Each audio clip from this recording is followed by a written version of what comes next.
Hi, welcome back to Beyond the Monsters.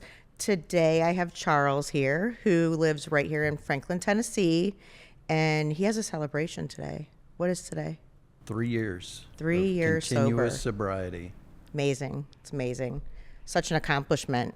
Well, we're going to have him tell his story today and how he overcame everything that he has, especially all the work that he's done the last 3 years. So go ahead, Charles. It's all you.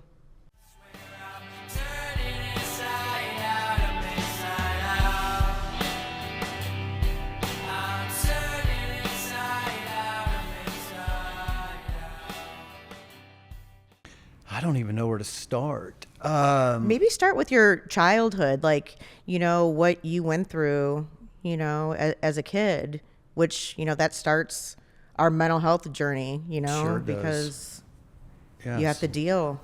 Okay, so, well, I was born and raised in a really small town in southern Indiana called French Lick. It's famous for two things. It's famous for Larry Bird. Okay. And it's famous for an unusually large hotel for such a small town. When I was growing up there, it was a very poor town. A lot of drug use, a lot of sort of just kind of white trash sort of mentality. Okay. I'm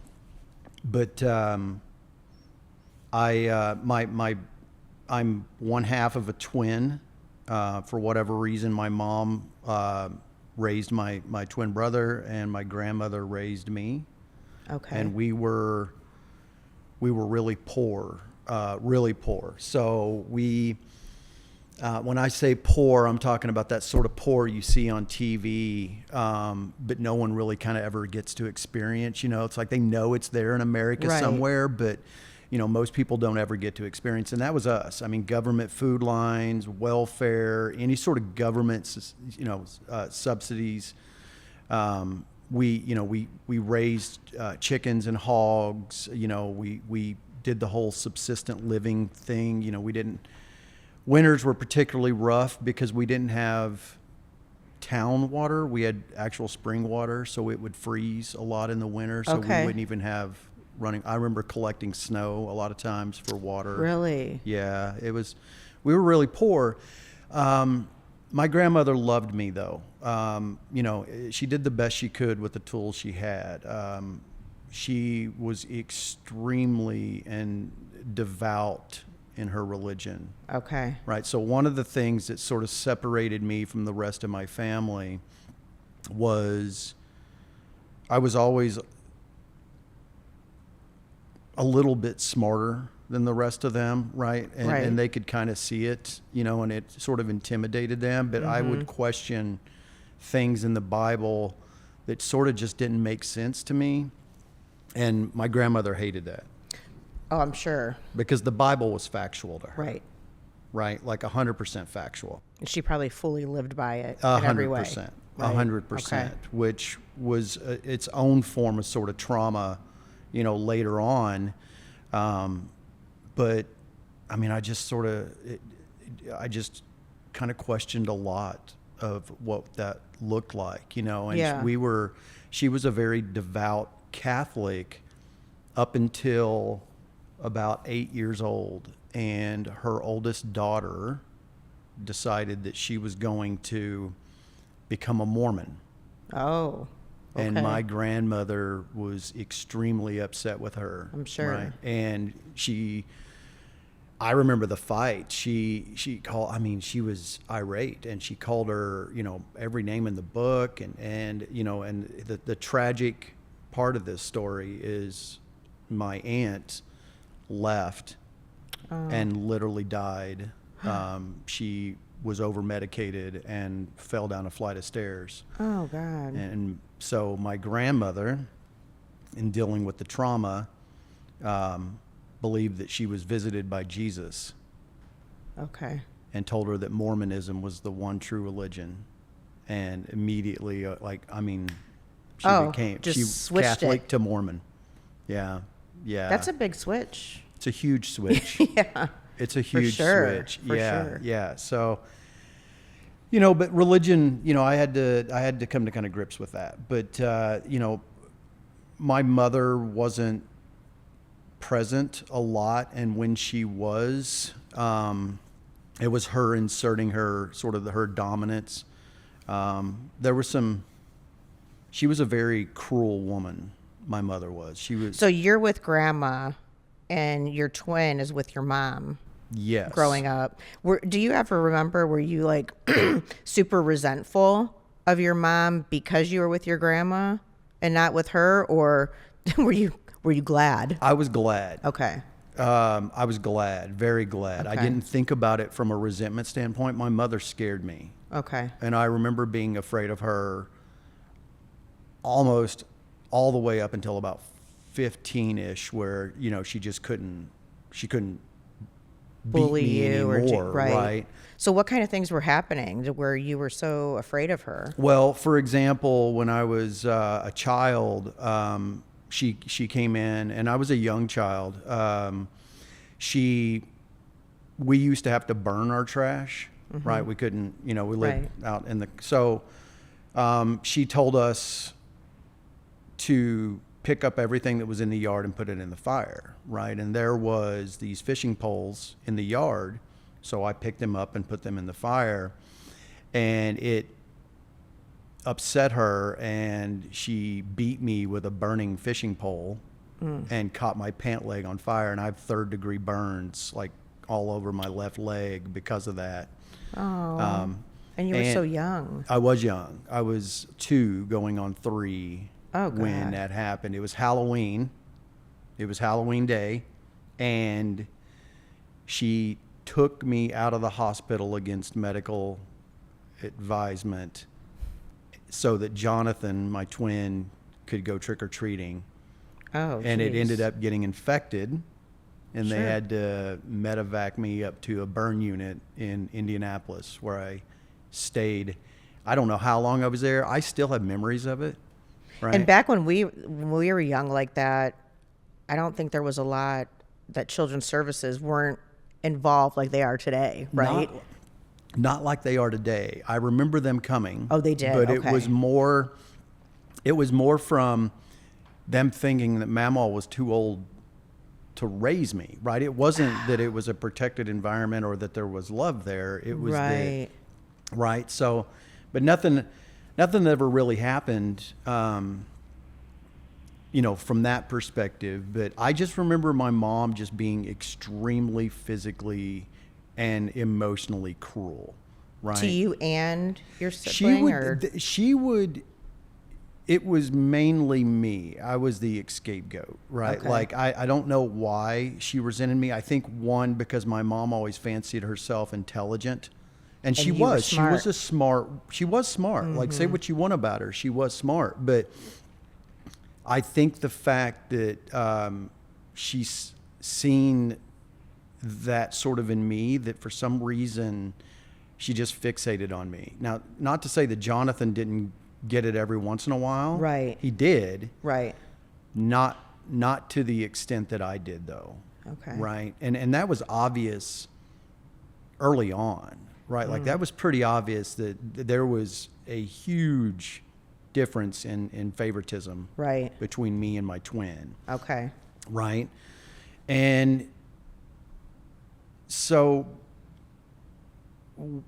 when I was a little older, the divide between my grandmother and me about religion was becoming sort of prevalent, because you ever see the old movie Footloose? Yeah. Right? Like, no dance, right? No music, no dancing. Yeah. Like, that was kind of her. Okay. Right? Like, and I had this creative side, this artistic side that was starting to come out, and I craved music, and I craved, expansion, and Mamaw hated it, right? Wow. And I called her Mamaw, but we all did, but Mamaw hated it. And we didn't have the good old headphones and little earpieces back then. No, it was still tape, cassette. You couldn't even sneak it. Yeah.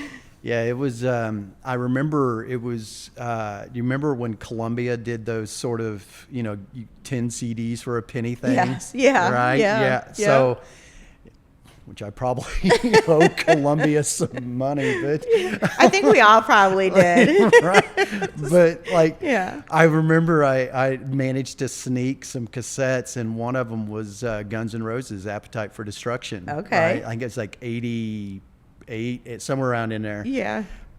And she heard that and just flipped out. Like, Oh, I bet. She hated it. I bet.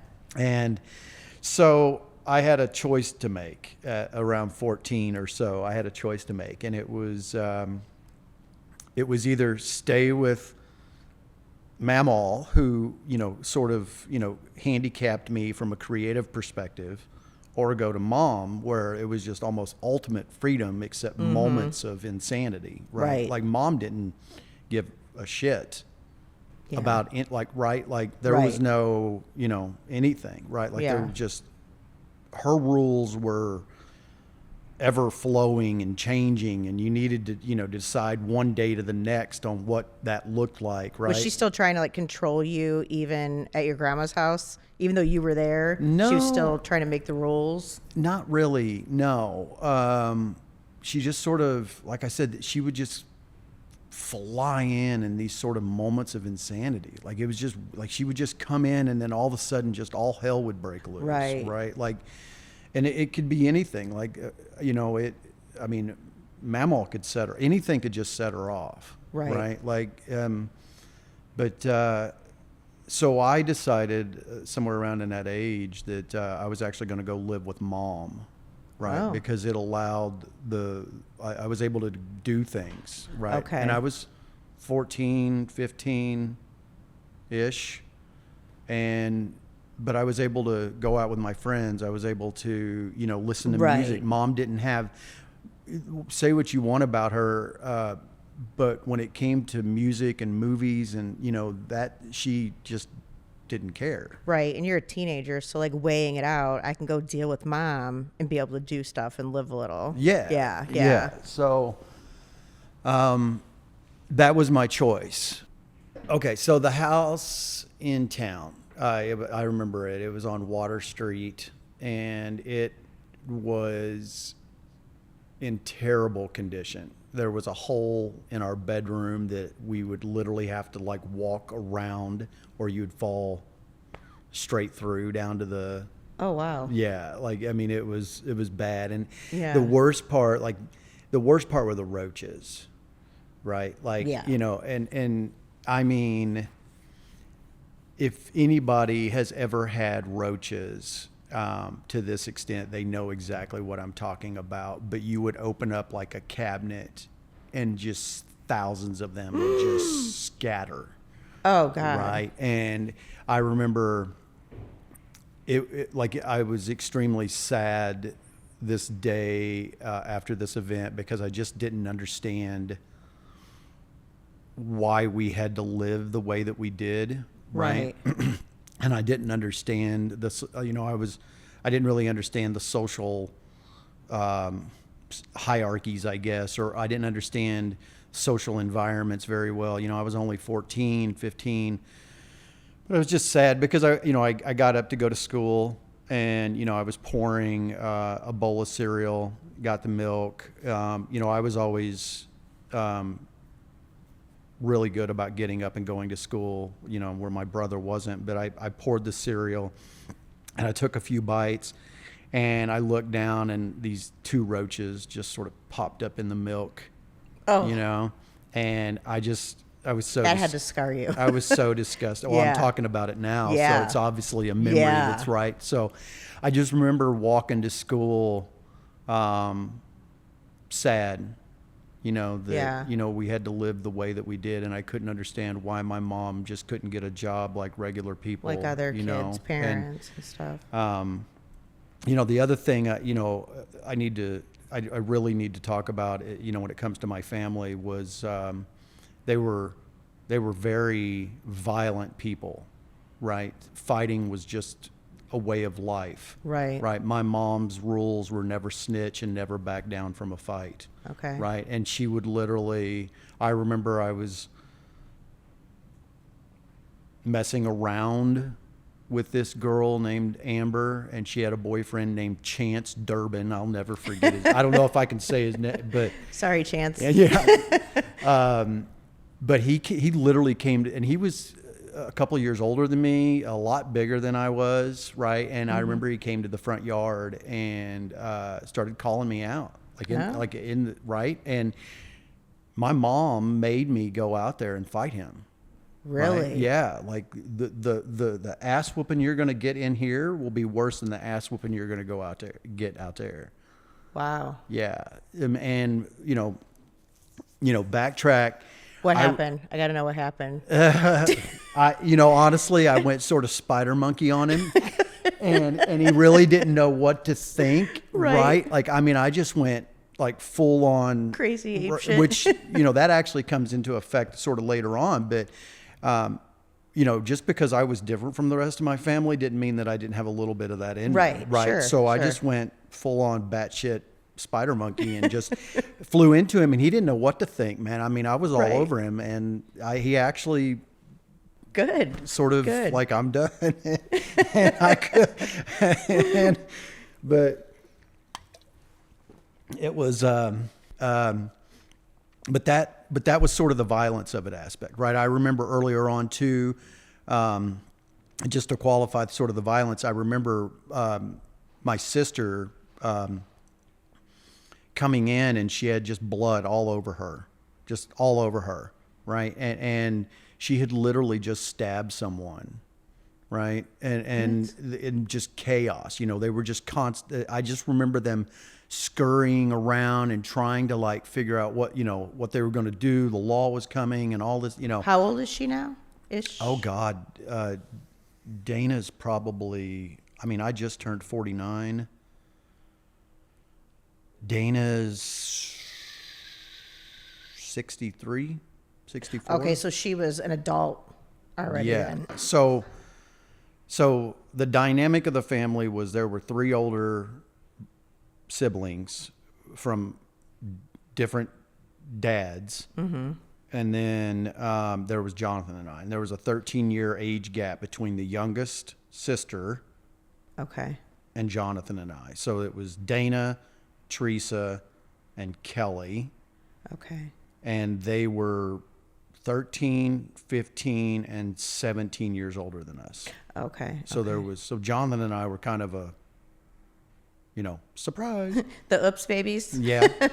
But so the violence was like that, and that carried on all throughout, my childhood, right? Like I couldn't, even when there were things that happened that wasn't in necessarily the family dynamic, violence was still very much a part of it. Like it just sort of happened. Right. Right. And that probably seemed normal to you at that point because that's all you knew. It did, but that's when I talk about being different from the rest of my family, it was sort of all that I knew. It was the normalcy of the family, but I knew that wasn't the normalcy of the world. Okay, good. Right? Like I knew that there was differences out there. I knew that there were choices to be made even early on. Okay. Right? Like I knew that if I wanted the nice jeans, if I wanted the nice shoes, I knew that I had to go out there and actually work for it. Okay. Right. So I started kind of hustling at a young age, right? Mowing lawns, doing what I could. Awesome. So yes, I was sort of ingrained in it, but there was that disconnect from the rest of my family. They used to call me, goody two shoes, stuck up, snobbish, Charlie thinks he's better than us. Right. And see, I dealt with that too. The whole, you forget where you came from, the stuck up, all that same exact thing in my family dynamic. So I can understand that fully. Absolutely. Yeah. It was, and so I at some point I've kind of embraced that, because I was, right? So Right. we moved to French Lick when I was right around 15, and French Lick is my hometown. I grew up in Orange County, and Orange County is made up of 3 towns: Orleans, Paoli, and French Lick. French Lick will always be my hometown. That's where, right? Like that's sort of where I butterflied, for lack of better terms, right? Sure. Jonathan didn't change at all. Jonathan was still Jonathan. When I got to French Lick, I actually was popular at French Lick. I wasn't popular in the other town. Right. I wasn't, but for some reason, Yeah. when I got to French Lick, I actually became popular, right? Like the girls liked me, the guys liked me, I was in drama and sports and there was no family support at any of those things, but I still was able to do that, Yeah, right? yeah. I No, dated that's the tough. cheerleaders, right? So then that was even further of the divide. And that Right. also spurred me on to want to do other things, because these families seen the way I was being raised and grew up, and they took me in, and Oh, a lot of them, Yeah. like I have been able to find love from other places other than family, Right. throughout my life. And that really came prevalent, for lack of better words, 3 years ago when I entered into AA. Okay. Right. But, so we moved to French Lick, and I'd like to say that everything was sort of rainbows and puppies after that, but it really wasn't, right? Like one of my best friends was murdered. Say what you want about Orange County, Indiana. Per capita, I guarantee you it's up there as far as like murders and Wow. suicides, and so Kevin Madley was his name, and we were at Bueller's parking lot. How old are you now? I was in 9th grade. Okay. So 15-ish. Yeah, right. So I'd went back to, the other town, just to, see some friends or whatever. And it was just, something felt not right. Like you ever wake up and just sort of feel Yeah, that, yeah. and this has happened a couple of times in my life.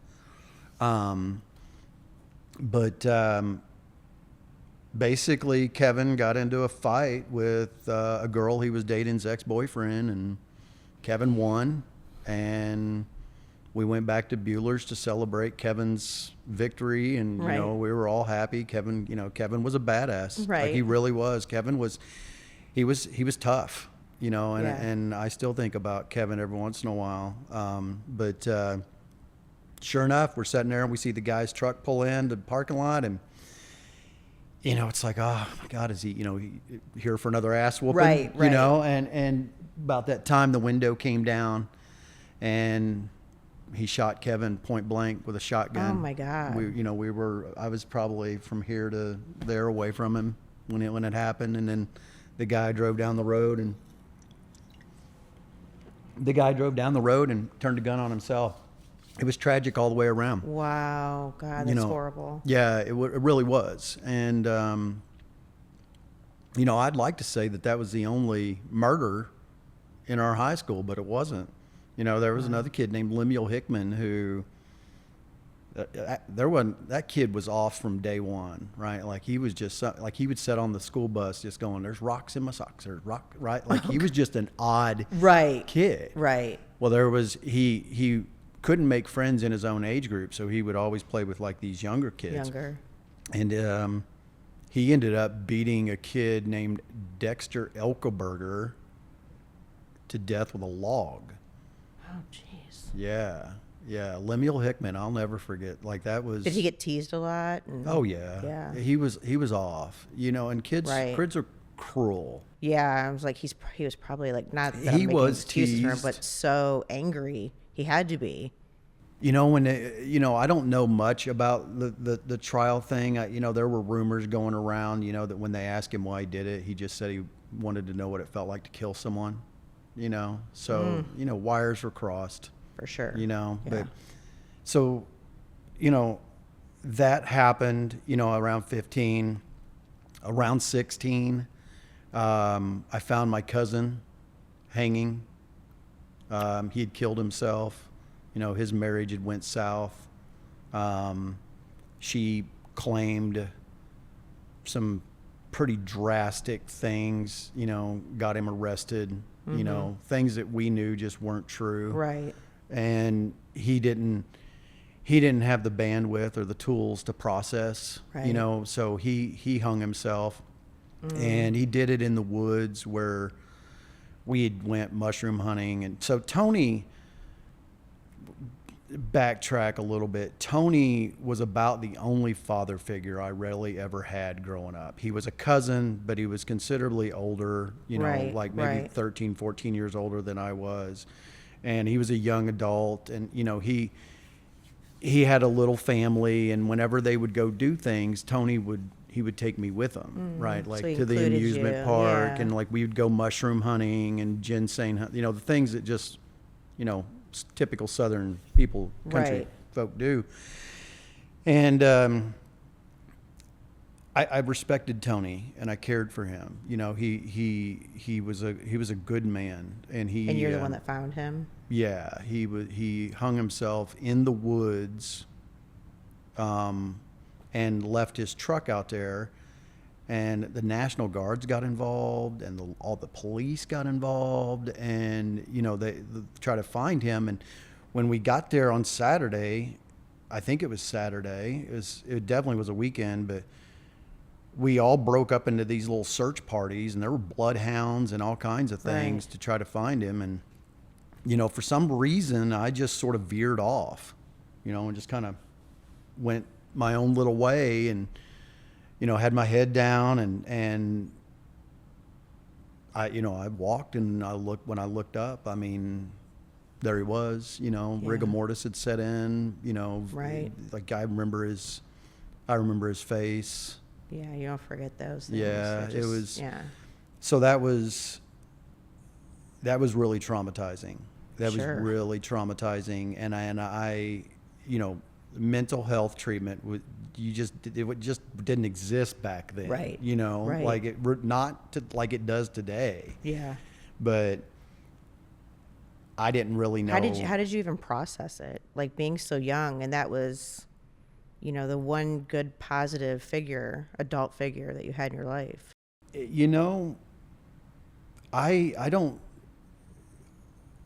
know that I processed it very well. I will say that it was the start of drug use for me. Okay. Right now, I didn't go full bore like the rest of my family did, and Jonathan was already drinking almost daily by this point, Okay. and doing drugs and all of that.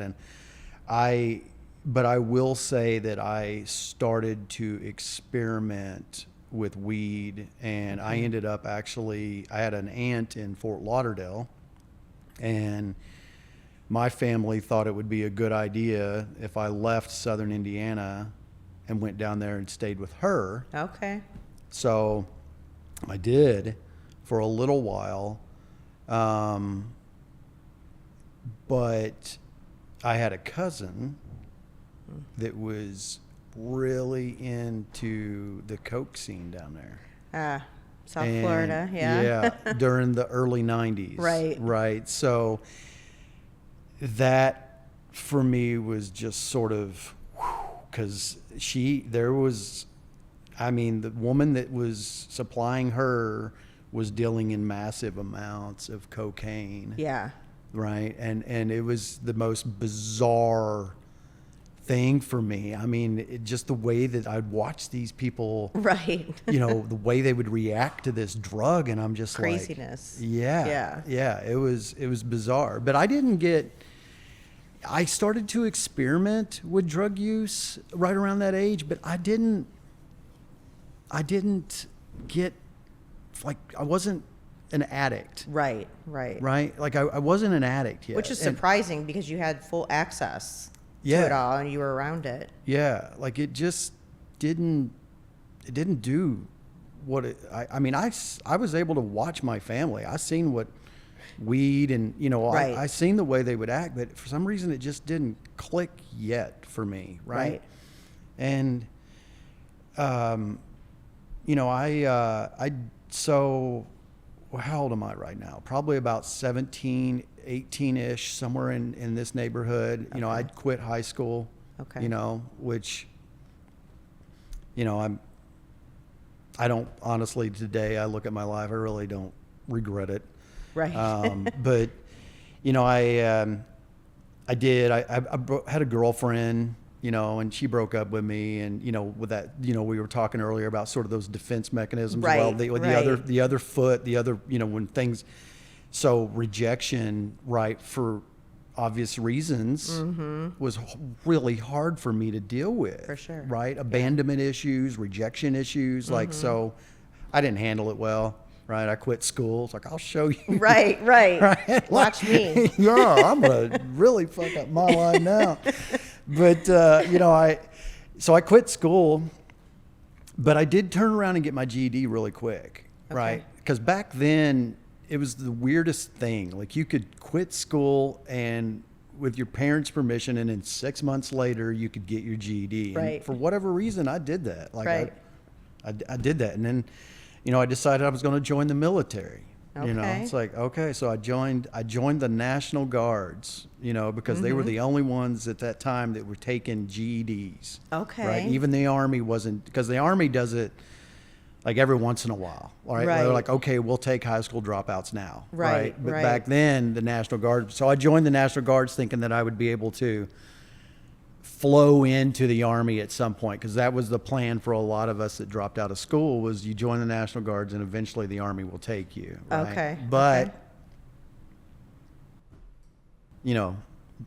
Best laid plans sort of thing, right? So 19, so I did basic training. I actually liked the military. But around 19, I was in a major car wreck. No. Major car wreck, right? And, here's, earlier when I alluded to, I talked about, did you ever wake up and just feel something wasn't off, right? So Right. the night before this car wreck, Mom had kicked me out of the house, right? It was the silliest shit ever. Do you remember Umbro shorts? Yeah. Right? Okay. Yeah. So I was at this girl's house, and my mom called her house to talk to me about a pair of Umbro shorts that ended up in the laundry, and blaming me for these shorts. And I don't know, to this day, I don't know how the fuck those shorts got in that fucking laundry, but it wasn't me. And when I talked about her just like getting set off, Right. like that was it. That was enough for her to like kick me out of Dumbest, the simple house. thing. Yeah. She loses And shit. Yeah. so I stayed the night at this girl's house. Her family liked me, and I stayed the night at her house. But the night before that car wreck happened, I had the most bizarre dream, and I remember it as sure as I'm sitting here talking to you today. I remember this dream, and it was this, right? It was me and three of my friends, my best friend Dave Fuller, his girlfriend Lori Weiniger, and the girl Brenda that I was staying with. We were at an amusement park in a hotel overlooking the amusement park. The moon was blood red, like blood red. And the amusement park rides where, you sit in the swings and they swing you around? Yeah. Right? Well, instead of swings, everybody was hanging from nooses. Oh. Right? Yeah. Right?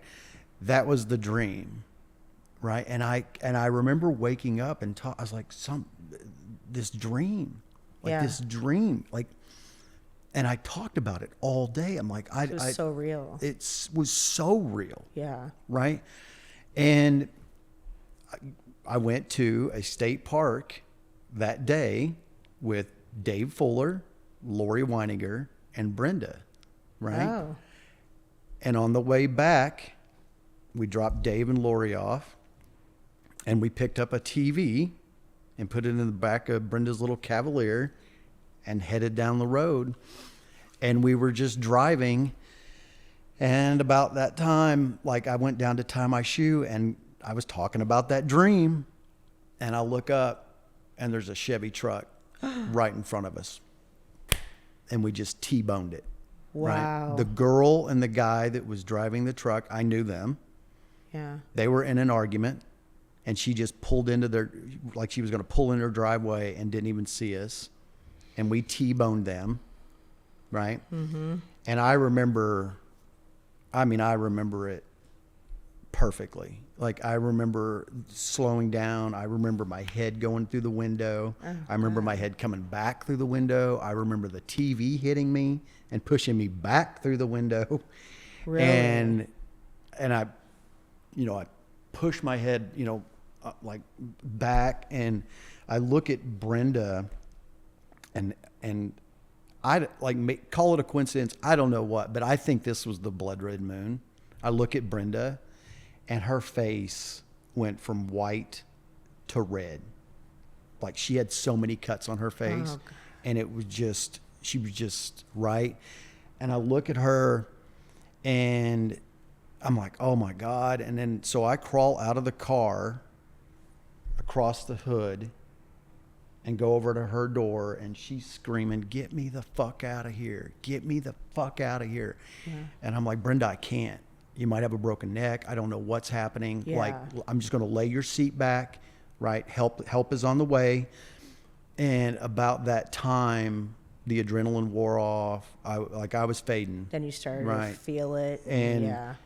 I was about to pass out, and the guy from the truck caught me, right? And then he put me on the back, leaned me up against the back quarter panel of her car, and I'm fading. Like, I'm holding myself up. I can feel myself passing out. Like, I know, right? Like, everything's.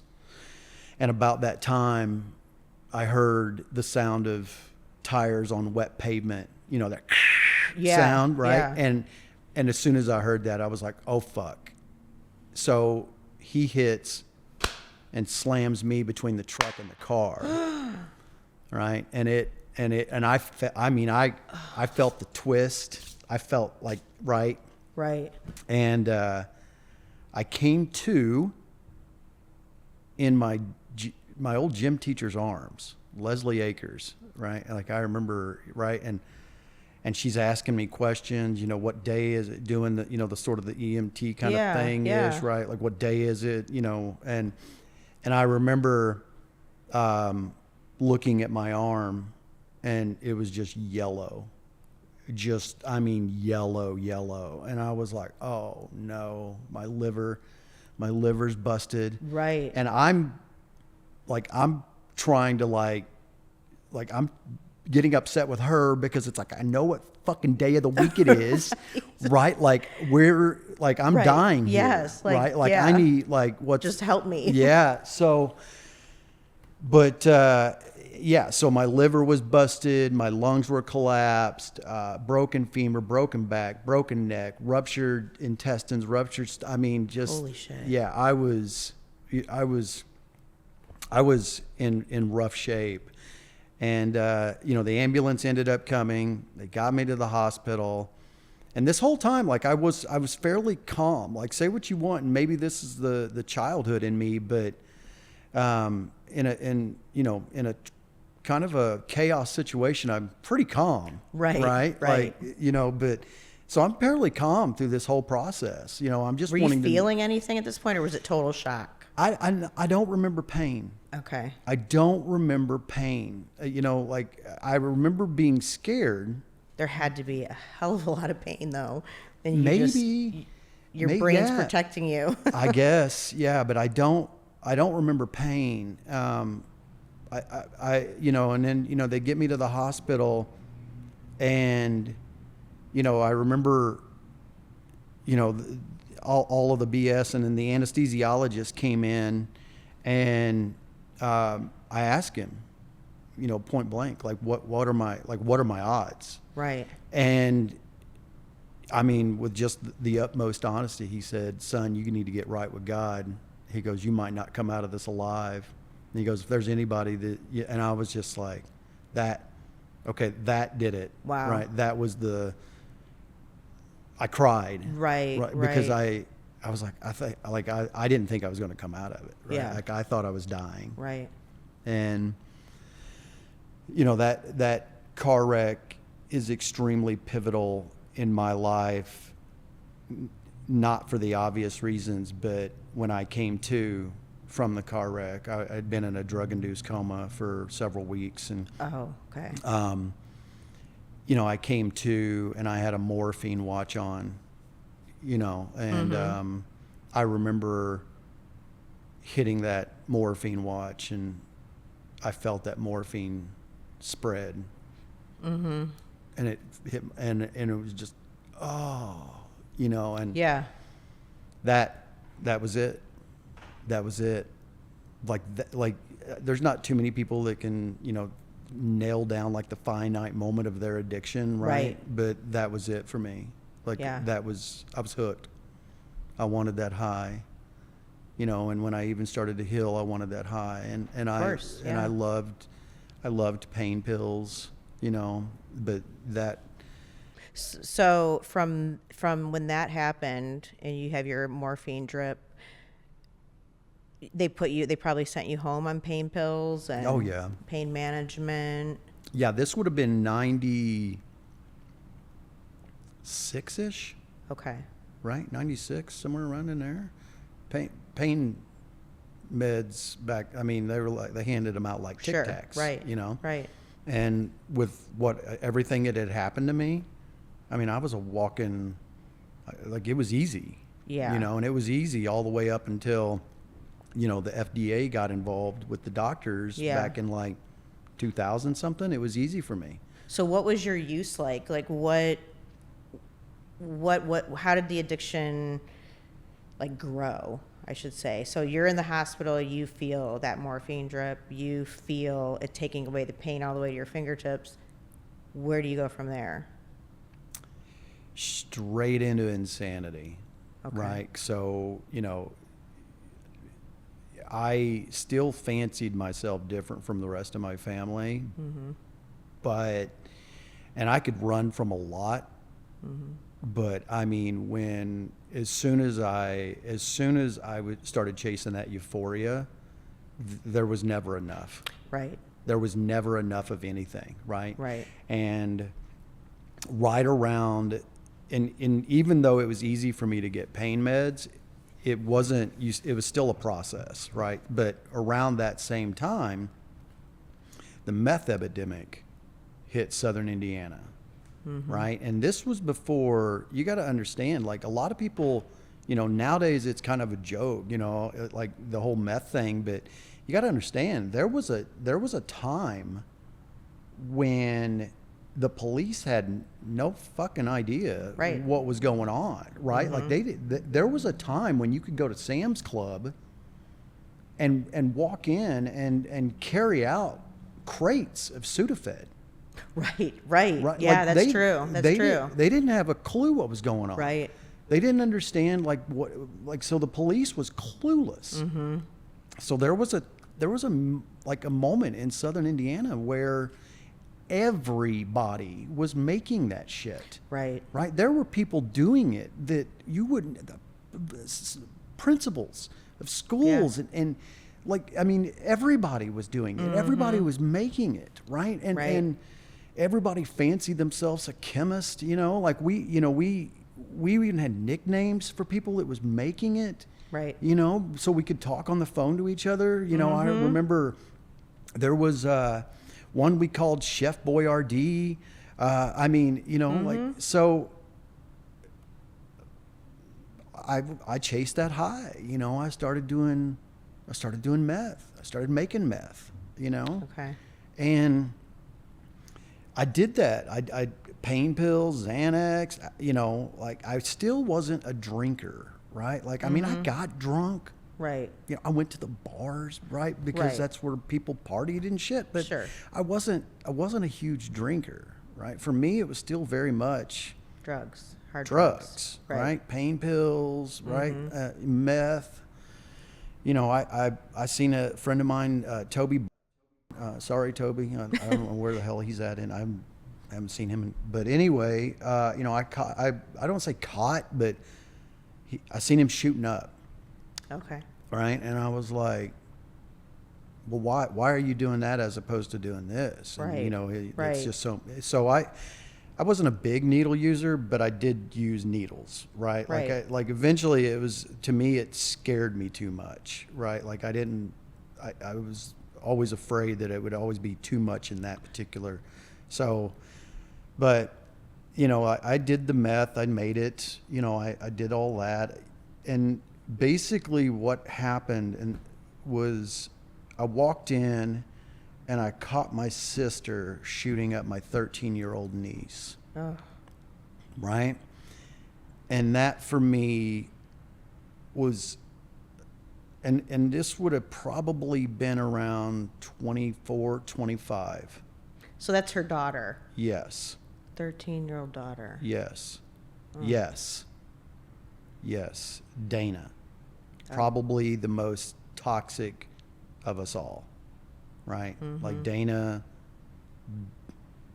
my family, I always referred to them sort of as leeches, right? They never, ever contributed to society. They never gave back in any form. They just take, and they still take, right? Like Yeah. my twin brother's That been usually in and doesn't out of, change. yeah. You know? Jonathan is a deadbeat dad, been in and out of prison all of his adult life, right? Right. Dana, same way, deadbeat mother. Pete, just not good people. I haven't even talked to my twin brother in probably 10 years, maybe Wow. more. I just choose to not Right. have them in my life, right? A lot of Like, toxic behaviors still going on, and just there really is. Yeah. Like my journey in sobriety was sort of, do I need to make an amends to them, you know, for not talking to them, sort of thing. Right. But, you know, but so Yeah, that would be tough, especially when you're trying to make amends, but it's so toxic, and they're still doing all the same shit. Nothing's changing. nothing's changed. Yeah, yeah, that's tough. Nothing's changed up there, you know. Yeah. Nothing has. And you know, I just sort of made myself, you know, a deal. Like if ever they do decide to change, and if ever anything ever comes of that, then I will absolutely be there. Right. Right. Like, Which it could happen. I mean, you know, no doubt. It never did- know. It did with me. So, Right. But so I see Dana shooting up Jolene, and like that was just one of those. I was done.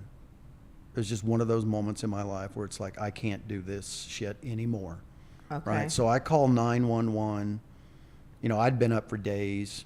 I'd taken God knows how many Xanaxes, done God knows how much meth, pain pills. Like for some reason, it was in this sort of weird time when I had almost every type of drug that you could imagine on me, and I had been doing them all. Right. Like I remember it was a weird 4 or 5 day stretch where I had done mushrooms, pain pills, meth, Xanax, weed, alcohol, all in that sort of weird. And I was fucked up. I bet. And I called 911. I don't really know why I called 911. I just didn't know what. It was just sort of, now I look back at it, it's like, what a God thing. But, Yeah. you know, so I call 911 and I'm like, I'm ODing, I'm dying. Like, I don't know what's going on, but I can't. And I hear all of a sudden, it's like, is this Charlie? And I was like, what the, right? It's like, On your 911 call? yeah. I was like, what the fuck? Come to find out, it was a family friend, and I didn't know anything about how 911 worked, but Right. they had the dispatch actually at the jail, and it was a family. It was old family friend that was running the dispatch, and I was like, but anyway. Wow, that's bizarre. Yeah. So an ambulance comes and gets me, and I wasn't ODing, but and I don't know why I said what I said, but You probably just wanted somebody to get there because your niece. I just wanted out, and they took me to Orange County Hospital. Did they get your niece too, or no? No, Okay. I didn't. I let that. Oh, so you let that? Okay. I just let that. Yeah. Right, and so they take me to the hospital in Orange County, and they don't know what to do with me. So they tell me they're going to transport me to Bloomington, which is where Indiana University is, which was about an hour away. And I get there, and they take me up to the detox. And it was the first time I ever felt like safe. Yeah. You know, I was in the hospital. I was in a controlled environment. Right. Some reason the nurses took a shine to me. Yeah. And I remember one of them, she was the sweetest woman. Aww. And she just looked at me one day and she said, if we can get you help, would you accept it? And I'm like, help? What do you mean? Yeah. She was like, Nothing wrong with me. you don't have to live this way Yeah. anymore. Right. So, I said, yeah. What were you thinking then? I don't know that I was thinking much of anything. Right. Like I went up there, I had one change of clothes, the ones I had on. I didn't have, I just heard help and was like, sure, and so they kept me longer in the detox than they were supposed to. Okay. They let me stay there for like 9 days. Okay. Right. And they made a phone call to a rehab facility that was associated with the hospital, Indiana University, the hospital, and got me a bed there. And I stayed there longer than I was supposed to, right? Wow, I think it was like a 21-day thing, but they let me stay there for like 45 days until a halfway house had a bed. It was called the Amethyst House. And then How were you feeling during your detox? Did you still, after you got into like the residential part where you were 45 days, how did that go? Do you remember? I remember being tired.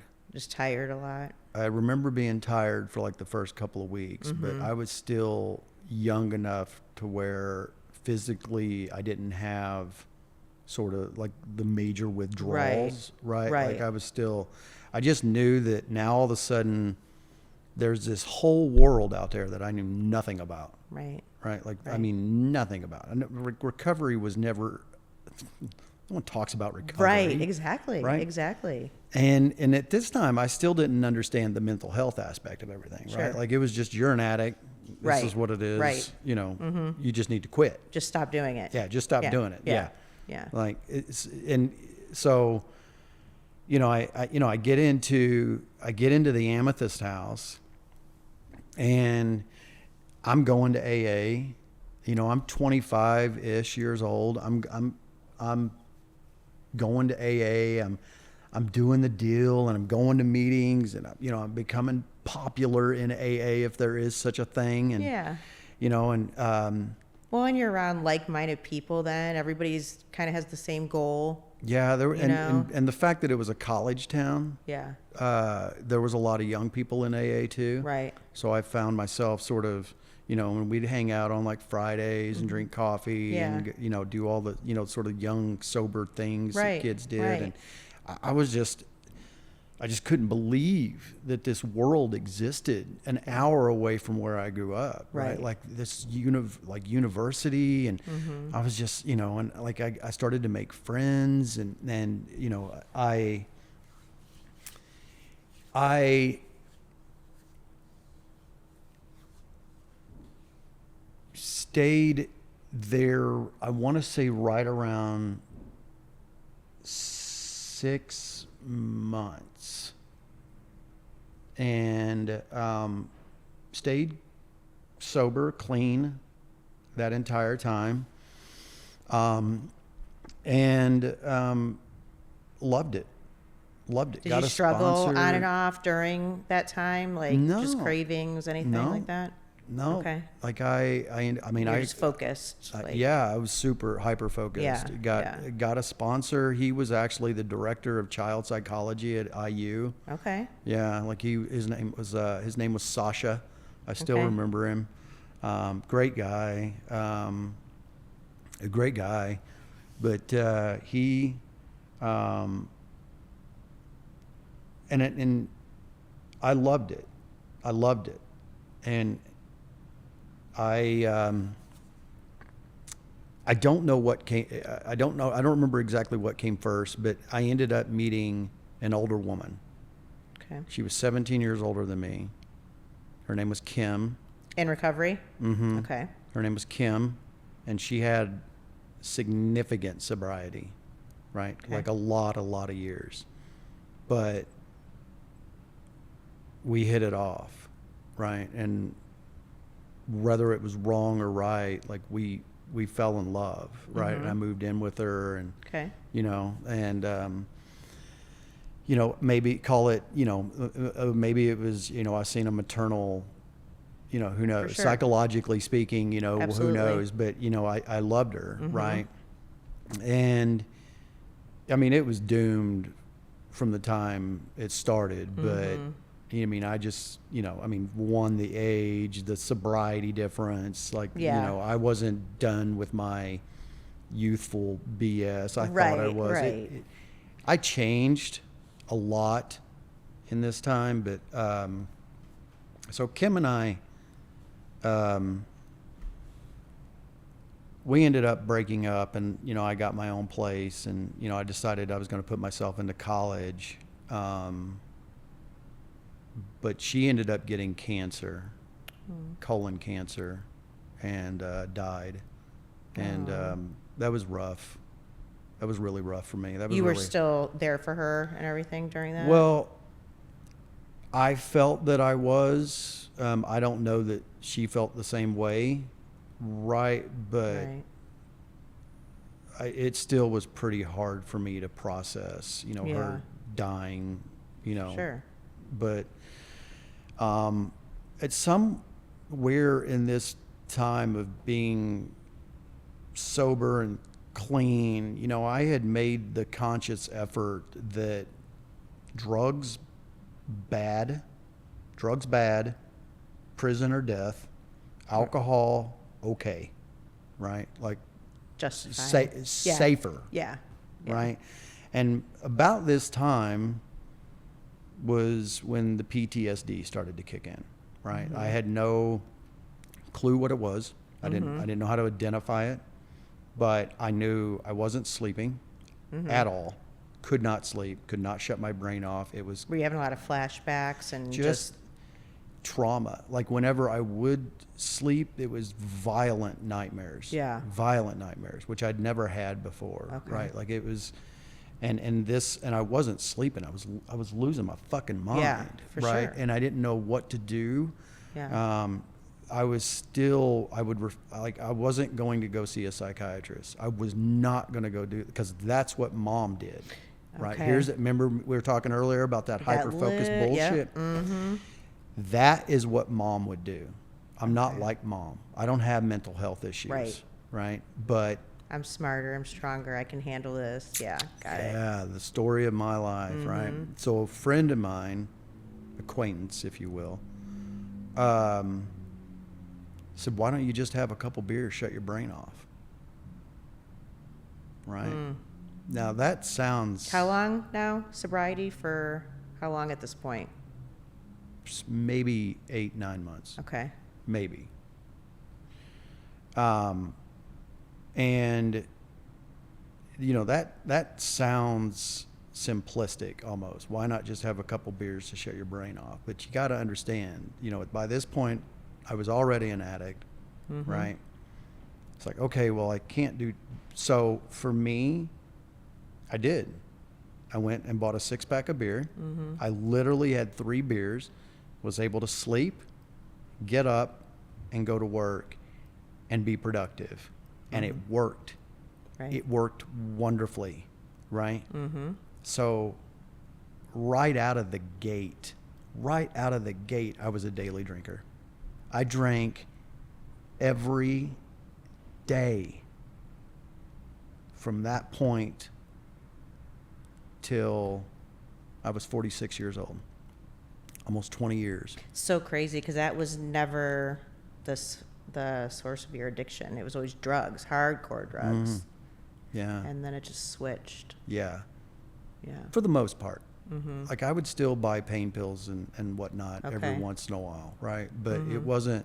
And then I went through a spell after Jack was born, probably around 33, where I was, getting him pretty easily, because of the wreck and all that kind of jazz. Right. This was before the whole FDA thing. Sure. Right before it though. Right Okay. before it. I mean, they were handing out pain pills like. Oh, yeah. I mean, it was insane. Right. Right. And I was buying them. So I'd hooked up with a connection back in French Lick. Right. Okay. So I did, like, that drug use never went away, but I was able to turn it off pretty quickly. Right. Because Which is rare. Most people can't do that. no doubt. Yeah. Right. Yeah. But I always considered myself, when it came to like the law, like breaking the law, like I broke the law, right? But I always considered myself either 1, smarter, or 2, lucky. Right. Right. And I would always tell people all the time, like if karma was real, I would either be dead or in prison. Right. And I remember I would joke about that, right? Because that's just the way it was. Like the whole making the meth thing. Do you know how many of those people I seen go down? Right. Oh, I'm sure. Right. Like my own twin brother did 3 years in Illinois prison for stealing anhydrous ammonia. Right. Gosh. So I just always considered myself smarter or lucky. Right. Yeah. But alcohol was my drug of choice. So how did you progress? You're at Oh, three to go to sleep, and then obviously you need more. You need more. It was right. How did it progress? The same way with like almost every addiction, but alcohol is subtle. It's a subtle foe. It really is patient, because the thing with alcohol, drugs increase very quickly. Alcohol, it was okay, 3 beers, I'll do, I did that for, God knows how long, maybe, a year, 3 beers, 4 beers. Oh, you kept it at 3-ish for a while. For a while. Okay. Right. But then 3 turned into 4, right? I also need to, this is where I met my now ex-wife. Okay. Right. Right. So I was a maintenance guy at one of the apartment communities for the college kids. Right. So Okay. I did maintenance. I've always been good with my hands. I fix and build things. I own an asphalt concrete company. So I've just always been that, right? Like I've always, Right. and I have to give my mom credit here where credit is due, because that woman could fix just about damn near anything. Really? Right? And for Okay. whatever weird reason, I was her protege, if you will, when it came to doing things like Okay. that. So I was a maintenance guy at the apartment community, and she was a leasing agent, Okay. right? I was going to a local community college. She was actually going to Indiana University, and I flirted the way that you did back Yeah. then. I had little business cards, for my construction company. Right. And I'd leave on her window and, flirt with her. And, she was beautiful. She still is beautiful. But we met right around this time, right? Like right right at the time. She was young. She was a drinker and a partier too, and Okay. so was I. And you know, we fell in love, you know, fast, like fast. You know, it was like probably 3 dates, and she was spending the night with me, and you know, we were pretty much living together. And she was raised in California, northern, and her family, when she was in college, had moved to the Chicago area, right? Okay. So she graduated Indiana IU, and I had figured out at this time that college wasn't going to do anything for me. It wasn't going to, there was nothing I was going to do at college that would propel me any further in life, right? And so and Southern Indiana had nothing but bad memories for me, right? Like it had nothing for me there. There was nothing for me there. So the opportunity come to move up to Chicago with her. So I did, but by this, this was all sort of right in the, I mean, it was fast. So the 3 and the 4 and the 5 that we were talking about was right in that era where, you know, her and I had moved up to Chicago together, and I was drinking, you know, a 6-pack a day, you know, and it wasn't that big a deal, right? But this is where the ugliness of the addiction kicks in. There was never, my addiction is, there's never enough, right? And I go, you know, I get up there with her, and we didn't like Chicago, and we had made plans to move to Austin, Texas, and I was going to put in my notice at work, you know, and we were going to move to Austin, Texas. And right before I put in my notice, she calls me, and she was like, "Charlie, have you put in your notice yet?" And I was like, "No, I was about to walk in there." And she goes, "Don't." And as soon as she said that, I kind of knew what was up. And yeah, and she told me she was pregnant, right?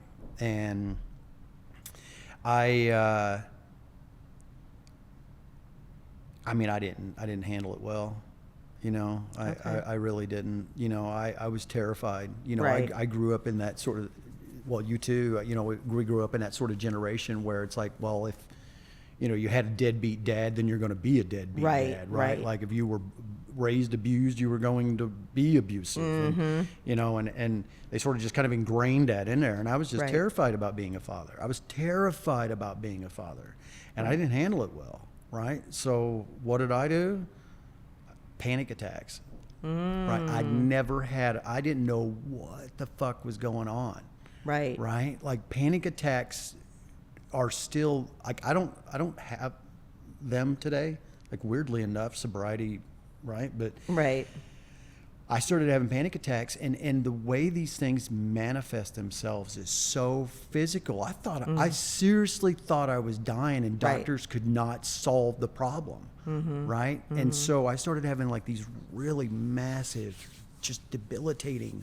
Just when you were sober, or anytime? Anytime. Okay. Yeah, anytime, pretty much, right? But alcohol made it better. Calmed it a little bit, and then they started giving me Xanax, right? So I started doing Xanax. I was drinking, doing Xanax. The drinking got worse, right? Because it helped with the panic attacks, so you need more and more. And the Xanaxes, so I started doing Xanax and drinking, and I was a fucking mess, right? Like I was terrified about being a father.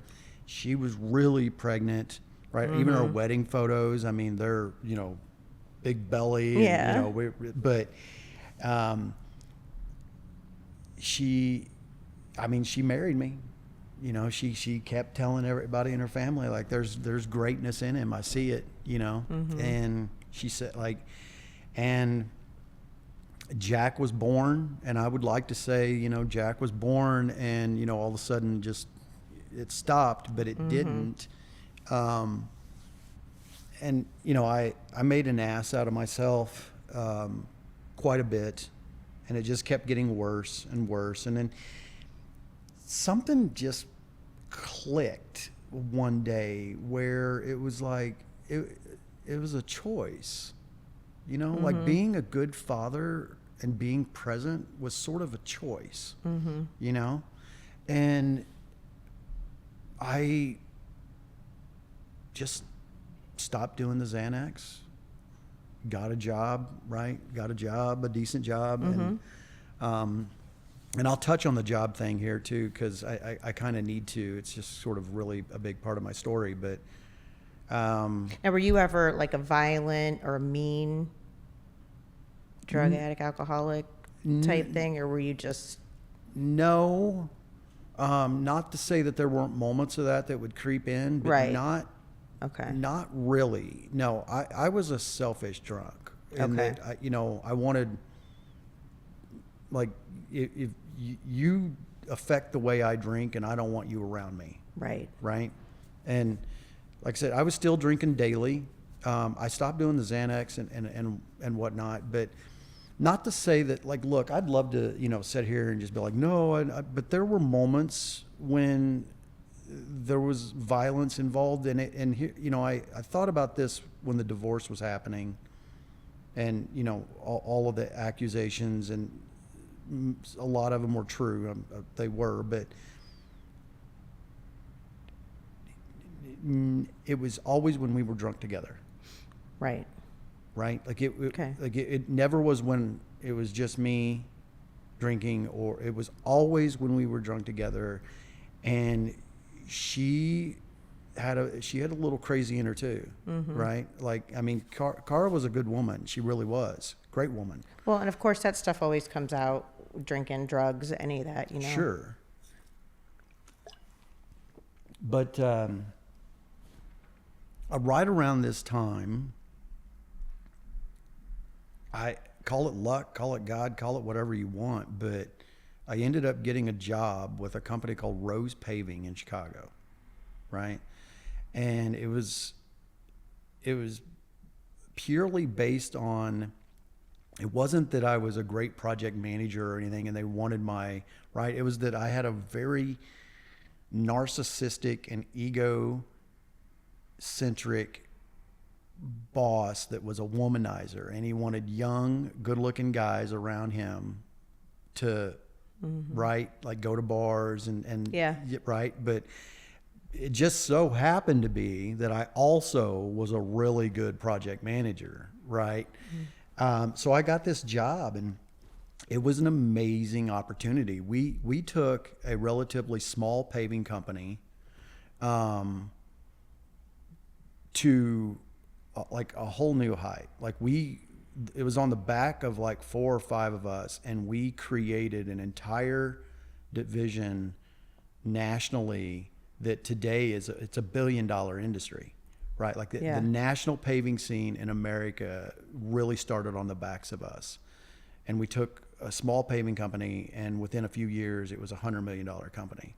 And we started doing, like, I was jet setting. I was flying all over the country, and I still drinking daily, right? Still drinking daily, but able to do this. And function. I was so, this country poor boy was, flying all over the country and hobnobbing with like corporate execs, and it was just an amazing experience. Right. But then 2008 had hit, things happened. Rose Paving hired some CEO that figured out that we could get a few computer programs to do most of what us project managers could do. So he fired all the PMs, and so I was overqualified. No one would hire me. Right. I was just like, I didn't have a job for like 2.5 years. I was completely no, just couldn't get hired. Right. And so you must have went from feeling like so high and up here to just oh yeah, It was a massive, Yeah. massive blow. One of those things Sure. that increased my drinking considerably. 12 turned in, or 6 turned into 12, Okay. and it did. Like, I mean, and eventually, I came out of it. But it was when I had the realization that I couldn't work for anybody else. I was either going to start my own company and succeed, or I was going to fail miserably, get a divorce, probably end up back in Southern Indiana. It was just Right. that sort of pivotal moment. Like Cara and I had maybe $800 in the bank. We were living paycheck to paycheck, and it was rough. We had 2 little kids. We had, my daughter and my son, So when I started what is now Mad Jack's Asphalt and Concrete, I literally started it with $800 in the bank, a laptop, and Peanut Madeline would watch Bubble Guppies while I was sitting there just banging out, intro letters to clients. Yeah. And it was one of these things where when it happened, it happened so fast, right? Like we went from living paycheck to paycheck to paycheck and really struggling to all of a sudden success. Right. Right. And with me,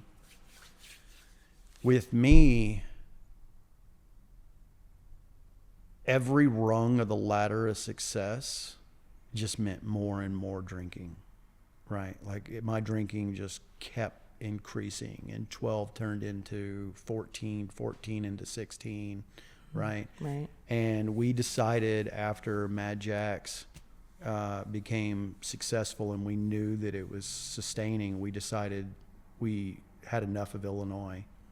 Okay. And we dissolved our business and moved everything down here. And So how old were you then, and the kids? Probably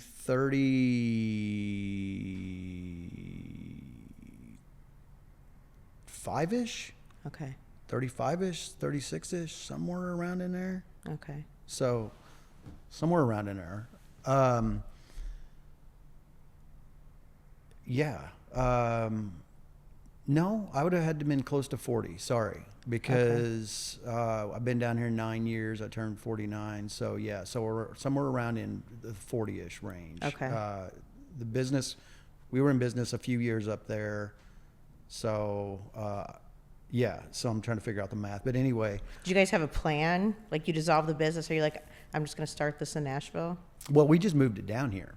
Oh, you moved the whole thing. Okay. Okay. Yeah. The great thing about my paving industry, paving businesses anyway, is I can pretty well do them anywhere. Okay. Right. Like I don't have to be central. I don't have to be Nashville. We Right. don't do a lot of paving work in and around Nashville. Okay. Hardly any at all, actually. Okay. Right. So all of our work is in different states. Okay. Right. So, but so, we moved down here, and things were good. I was still drinking every day. I was drinking a lot, but things were good. The businesses were doing well. We were able to go on vacations. Mm-hmm. The kids got whatever they want. I spoiled them. I didn't want them to see any of the, the BS that I grew up with. Right. And, so if they asked for it, I got it for them. Mm-hmm. Right. And I'm still that way. Like I can't help it. Right. Like, it's just the way Right. it is. Right. But once again, like just every rung of that ladder of success, my drinking just got worse and worse and Mm-hmm. worse. And Why do you think? Like, what, do you remember? Like, well, why? Okay, there has to be more. Is it just? I'm sure from a psychological standpoint, it would have to do with just never being able to find happiness, right? Mm-hmm. That sort of, I don't deserve this. I'm never happy. Nothing ever made me happy, right? Like, Right. I said before you know, I said before I got sober that my life was dark with just little moments of light, like little moments of happiness, right? Like, but it was just dark. Like I was just never happy, always Right. sad about something, with just moments of happiness that would poke through, you know. And then after sobriety, you know, my world is light with just little moments of darkness, right? Right. Like the depression, it's still there, For sure.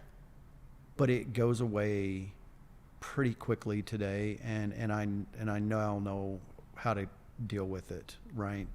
But yeah, it just kept getting worse. And one of the worst things that I did, and I don't think I could have stopped it even if I would have wanted to, was I hired really well in my company. She started working for me, right? She was really good at what she did. And I hired, operationally speaking, really talented young men, and I wasn't really needed, right? I'd really almost literally phased myself out of my own company, right? And instead of doing anything sort of productive with that time, the drinking just ballooned, and I tried everything I could to make myself happy. Right. Like Would you drink at home mostly, or would you Oh, go out to yeah. the bars just to be No. social and? home by Okay. myself. Okay. That was what I wanted to do. Bars just meant I couldn't drink the way I wanted to. Right. Okay. Like I went to bars because that's what she liked to do, Right. but it just meant that I couldn't drink the way I wanted to. I didn't enjoy it. Like I used to enjoy, I enjoyed drinking with her there for the longest time. She was my favorite drinking partner, but even that Yeah. became problematic, right? Because it just meant I couldn't do it the way I wanted to. Right. Right. And at this point I'm drinking 16 beers a day. So you're every probably day. getting more and more depressed too. Yes. Yeah. Yeah. This is where the real darkness comes in. When an outsider looking in would probably think, God, he's got the world by the balls. He's got Yeah. his business, his family, Yeah. kids. On paper, my life looked great, Yeah. right? Like I tried every cure for depression I could, other than the correct one, right? Like I Right. bought land, I bought cars, right? Like, I mean, yeah, picket fence, White House. Like, I mean, my life looked idyllic, on paper, Right. but I was just in this dark abyss, and my life was just spiraling, and I didn't know what to do about it.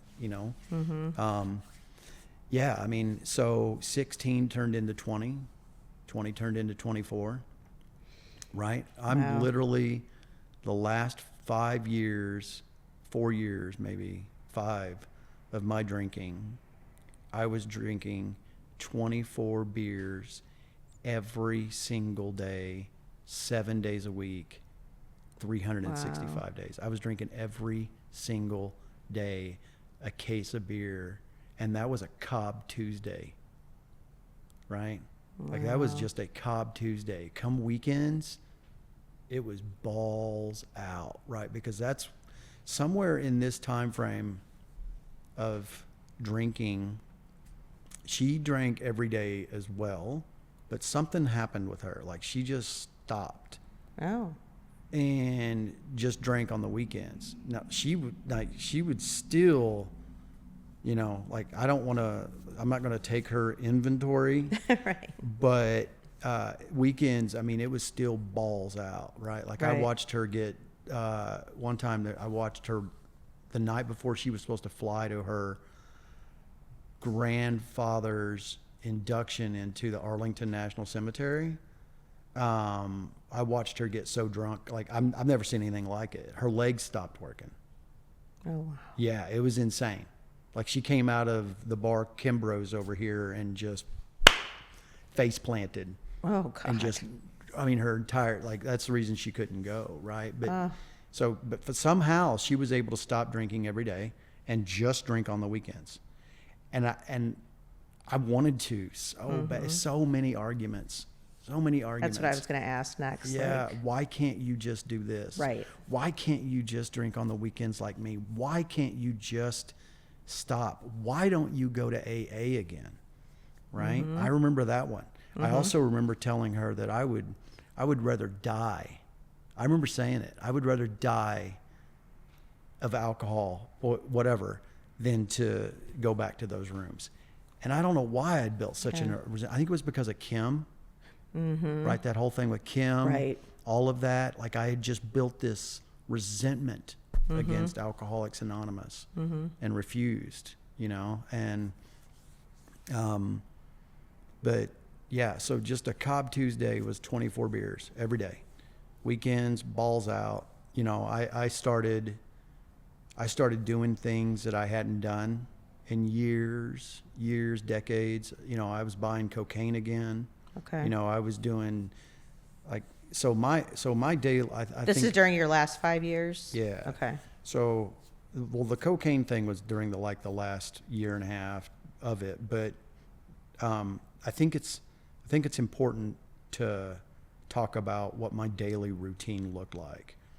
So I would start drinking around 4-ish in the afternoon, and I would drink all the way to about 4 in the morning, and I would pass out, and I would sleep for only a couple hours. And even it's still like this today. Once I wake, I can't not shut my brain back off. Right. Like it just doesn't work like that. So I would wake up with the shakes.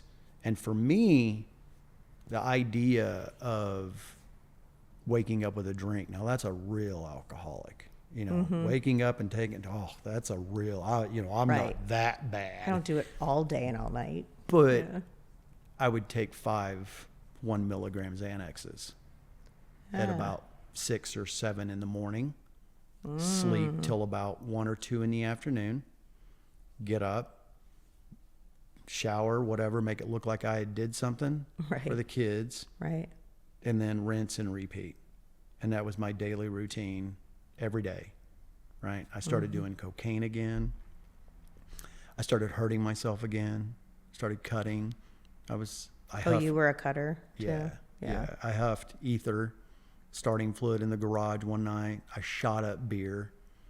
Yeah, that's one of those kind of, like I literally loaded up a syringe. I hadn't and shot up beer. It was, that's one of those moments where even now with sobriety and we go in these rooms and we talk about how crazy our stories are, that's one of those, it's just, I can't believe I did it, Right. but I did. Right. And you're still here. Yeah. Yeah. And, so around this time, her and I just kept drifting further and further apart, and I didn't see it. I didn't see it until it was too late. And she was changing. Stop during the week. You're still balls to the wall every day. Nothing's changing on your end. Yeah. So I'm sure she was like so frustrated and just over it. Absolutely. Yeah. Yeah, absolutely. We had, as you said, the bull by the horns. Life looked great. We should have been, Right. in the time of our life, but I just couldn't stop drinking. Right. And, so, coming into, the end of 2021, we went out to Park City, Utah to celebrate Christmas with the kids. It's a big skiing event. Oh, fine. Should have been, but I was, I wish I could show you a photo of me from, about 3 years ago. It's, I was big, I was like 220 pounds. Really? Yeah, 220 Wow. pounds. I was All the drinking. all the and- drinking. My organs were inflamed. I was sick. My knees. I had chronic gout, like every day. Like it was. I was dying. Like I didn't know it at the time. I was but going to say, was it even clicking, you know, No. that, yeah. No, I was dying. And it didn't register with me, but, you know, so my sobriety date, which is today, is also my son's birthday. Oh, All right. So Jack turned 19 today. And, that makes it even more special. yeah, well, there's a story there too. And this is where sort of the insanity, like the real insanity, not like, you know, like granted my entire life has just been insanity. Right, but, right. You know, but this for me was, you know, you remember when I said, you know, if karma was real, I'd be, well, you know, it is, and it happens, right? And like all addictions, alcohol is subtle and it is patient, but it takes exactly what all the other addictions do, which is everything, right? So, January of 2022, she had made plans for my son's birthday to go out. So I was gonna take him to the Memphis Grizzlies game. Wait, go back to Christmas. What happened on the ski trip? Oh, okay. So, I couldn't have fun. Oh. My knees hurt. I couldn't ski. Oh, because right. I couldn't ski. You know, I was big. Yeah. Right. I was not healthy. Couldn't stop drinking. All I could think about was drinking. Right. Like I just couldn't have fun.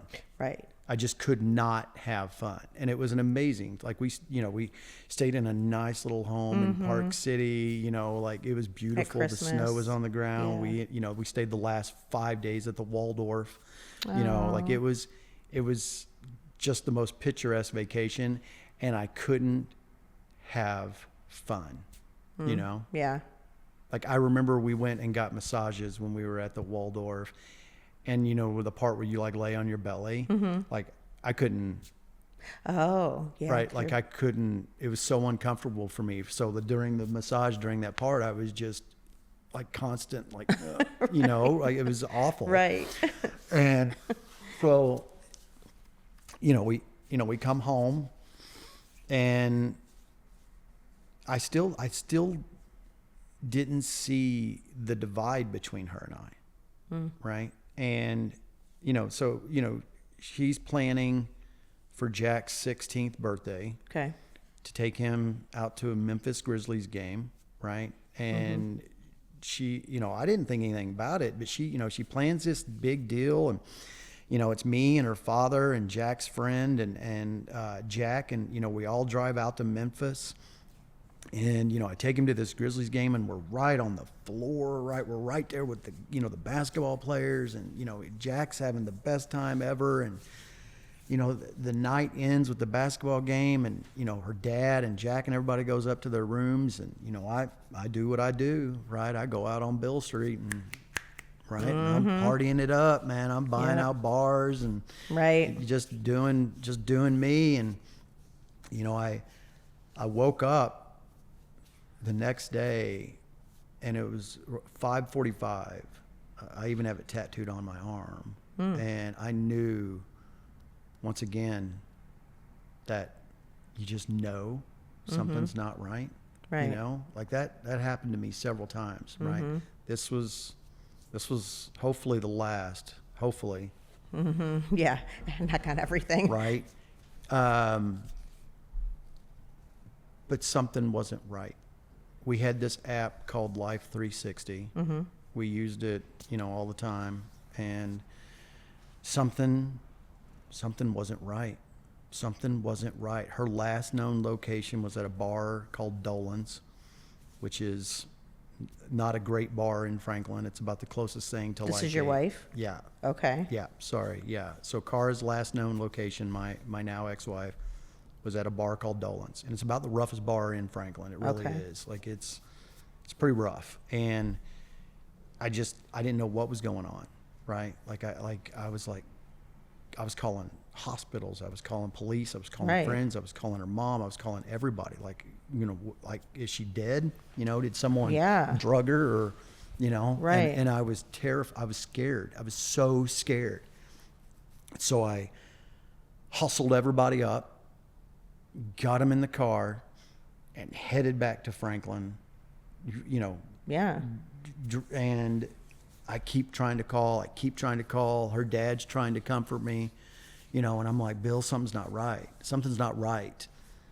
And we get about Jackson, which is about sort of kind of the halfway point between Memphis and Franklin. Mm-hmm.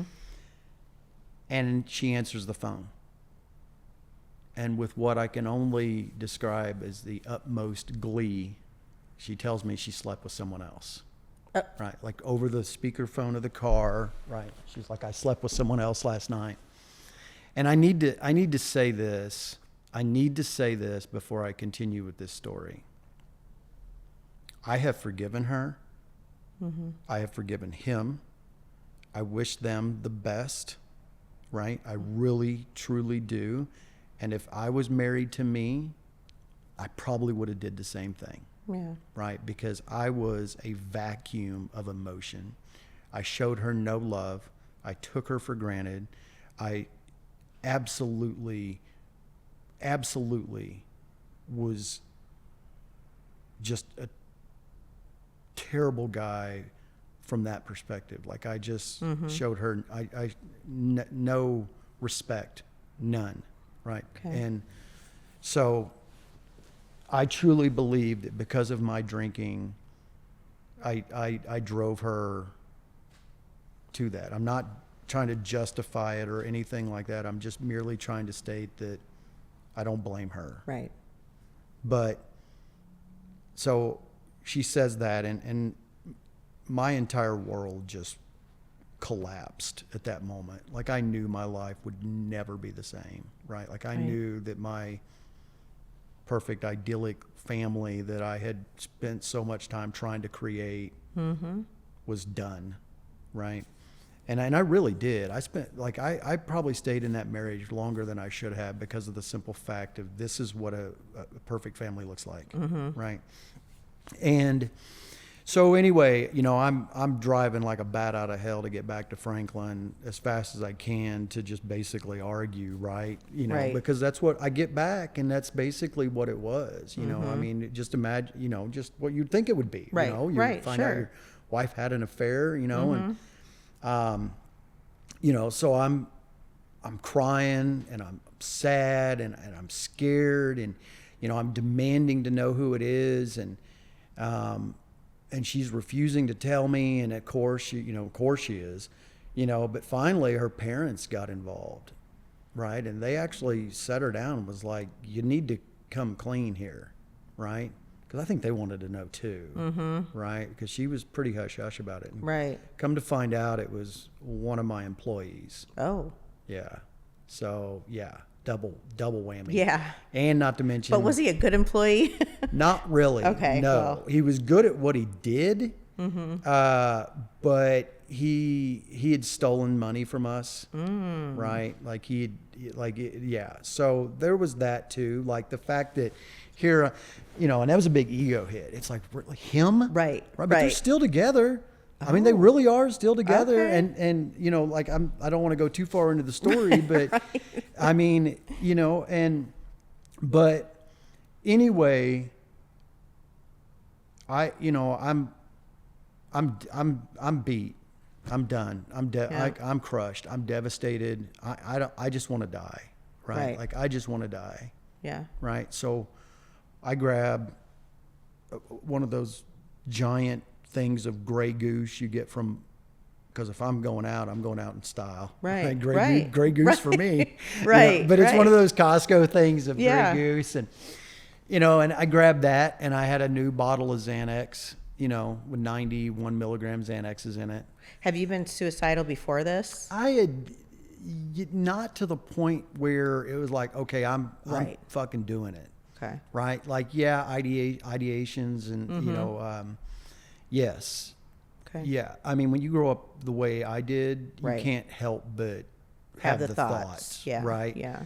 But this is a plan now. This You're is, doing it. I'm going out. Right. And, you know, I grabbed there's already 2 cases of beer upstairs, you know, so I grabbed the Grey Goose and I grabbed the Xanax and I go upstairs and I get to work, right? Like I lock the door. No one's bothering me because who the hell's he's right. No one's going to talk to me. Right. Kids leave me alone, you know, so, I get to work and I don't know exactly how much I drank, but I've was able to sort of piece it together when I was allowed back into the house. And it was somewhere in the neighborhood of about 30 beers and about a third of that gallon of vodka. And I had taken somewhere in the neighborhood of between 30 and 40 Xanax. Oh my God. Yeah. And I don't know how in the hell I got up that next day. I don't know how the hell I got up or woke up. Oh, you woke up on your own? Yeah. Oh. Well, so she had managed to kick the door, the bonus room door open. And, you know, and remember, I had identified as an atheist. Right. This whole time. And that's important to note because, you know, when we get into the actual sobriety aspect of this thing, but this is one of these things that I didn't know it at the time, but I truly believe it was godly, right? There is just like, there are things that happened in my sobriety that I don't have any other word than godly to describe it, right? Right. So she is standing there griping at me, right? See, look at you. This is why I did this. This affair is your fault. All of this, right? And I'm like, I'm just sort of I'm coming to, and I'm like, what in the hell is happening? And I feel as if I'm almost having an out-of-body experience, right? Like I literally feel like my conscience is back here, and I'm watching my body, and I don't have control of it, right? Right. And she's telling me she wants a divorce. She's telling me all of this stuff, and all of these things, and I don't know why I said what I said, and I don't know why I did what I did. But I said I've already filed for divorce. I've already got the divorce papers. And I get up and I'm walking down the hallway to prove to her that I'm going to show her these divorce papers, right? And I walk into the bedroom and I reach in my bag like I'm about to grab divorce papers, and then I pull out a 9mm gun, and then I turn around to her. And she does exactly what anybody should do in that situation. And she freaked the fuck out. And she should have. Right. Right? Like, there was this fucking drunk, insane man walking towards her with a gun. Yeah, Now, I don't even know how you were walking hip. or talking. I don't. Yeah. I'm telling you, it was the weirdest. To this day, it was the weirdest experience. One of the weirdest experiences of the whole thing. Like, it really was. But that literally was the start of my journey, right? The Right. sobriety journey, right? It started at that very moment right there. But I didn't. In my head, I wasn't going at her to kill her, right? Like, I don't know why I had the gun. I don't know what I was doing. Maybe to scare her or what. I don't know.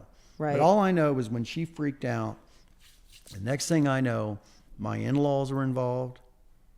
My kids were involved, right? And they were all trying to get this gun out of my hand. And I was terrified of them making it discharge. So I'm Right. trying to keep it away.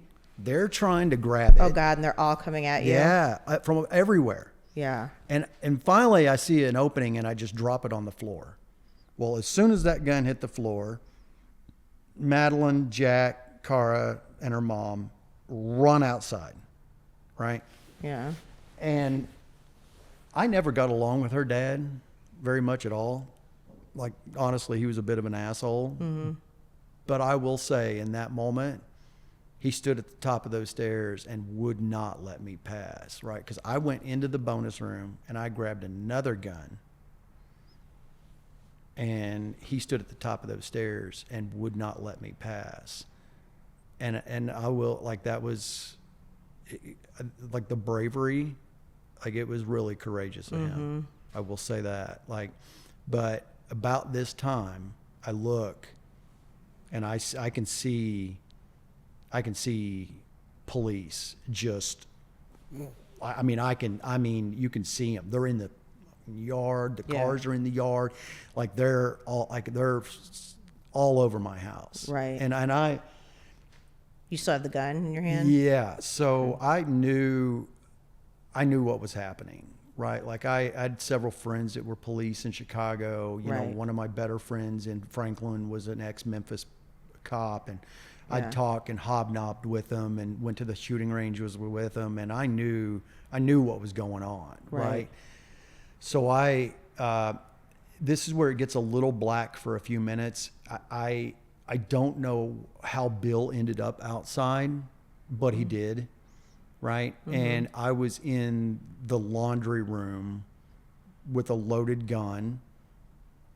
Police were in my house, guns out. Right. Like, I mean, there was probably 9 or 10 of them in my house, guns out. I had a gun. And at this point I'd kind of decided that I was just going to, go out like Wyatt Earp, like, sort of Boondock Saints kind of thing. Yeah. That's a movie reference. But,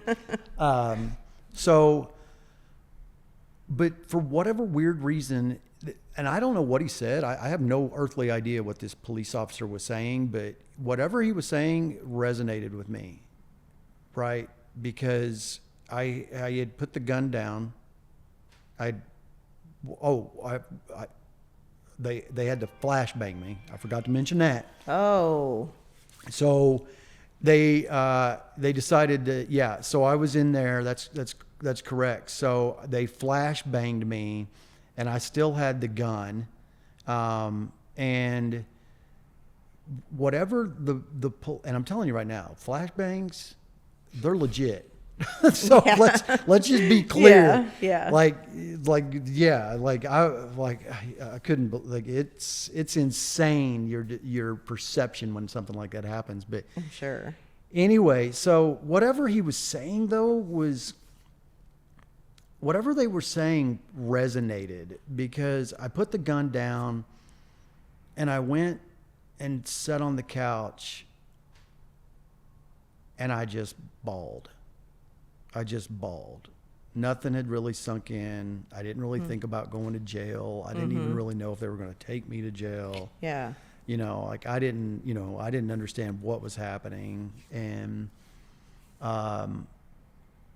he told me, he's like, we're going to take you to jail, Right. And I was like, so I got in the jail, or I got in the car, and that was it. That was the last time I ever seen my wife. Other than, in a courtroom, Really? Yeah. I haven't seen her since. Haven't talked to her, other than through like lawyers and whatnot. So, but, wow, 3 years. Wow. Yeah. But, I get to jail and I don't understand, out of all the insanity in my life, the legal system, like I said, I got lucky, whatever, but I'd never really been in trouble with the law. Right. Silly little things, but nothing like this. Right. Right. And I didn't understand what was happening. Right. Right. They were just like, you cannot talk to your kids. You cannot talk to her. If you do, you're going to jail and you won't get out. Right. And I'm like, I literally thought I didn't think they had the right to do. I didn't understand what was going on. I was like, where does the legal system have a right to tell me I can't be a father? Right. And I didn't understand any of this. I didn't understand what was happening. Did they charge you? But yeah, so what I did know though, from growing up the way I did, was I knew I needed to hire a lawyer. That much I did know. Right. So I did. I hired 2 of the best lawyers in Nashville, which I think ended up hurting me in the long run, but I did. So anyway, they let me out. They hold me for 16 hours. And what a so I was in there. I was in the drunk tank, and I was Shit, so you were starting to detox in there. yeah, it was pretty rough. But I'd had enough Xanax in me from that it, you know, the detox wasn't setting in yet, right? Yeah. So they held me for 16 hours. So I was in there in this drunk tank, concrete floor. No, I mean it was just rough. And they bring this guy in who, come to find out, was going to be part of my story later on. And they hand me this food, and I'm just appalled at this tray of what they call food, and I'm trying to like choke down anything. And this guy, I ended up calling him Cheddar Bob from the movie, the Eminem movie. Oh my God! But 8 Mile. Yeah, 8 Mile. So yeah, I ended up nicknaming this guy Cheddar Bob. Because he'd been shot, right? Like he violated a protection order, and his brother-in-law shot him 3 times. Oh God! And he had this colostomy bag, and I didn't know colostomy bags gurgled. Right, but so I'm sitting there, and I'm so scared. I have no idea what's going on. I'm trying to maintain composure, and all I can hear is his colostomy bag gurgling, right? And I'm like, oh God. So Cheddar Bob, who comes into my story later on, so they let me out. The 16-hour hold's over. They let me out. My office manager, which was a dear friend at the time, is there to pick me up. You know, they make sure they tell me before I leave that, you know, we're going to let you go home so you can get some things, but you are not to contact your wife. You are not to contact your kids. They will not be at the house while you're there. Right. So I really, you know, I'm still in suicide mode, very much. So, you know, I do go home, right?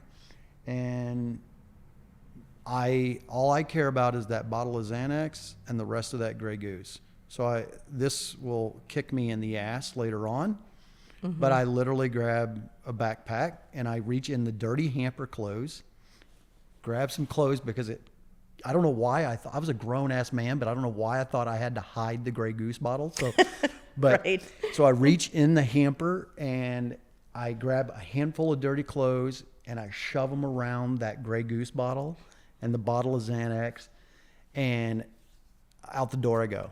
That was the last time I was in that house. That was it. Like I didn't get to go back to that house ever, right? Even through the divorce, I didn't get to go through the house. Yeah. So I go to this hotel room, and I've got at least, you know, 50, 40, 60 Xanax left in that bottle, enough vodka to get the job done.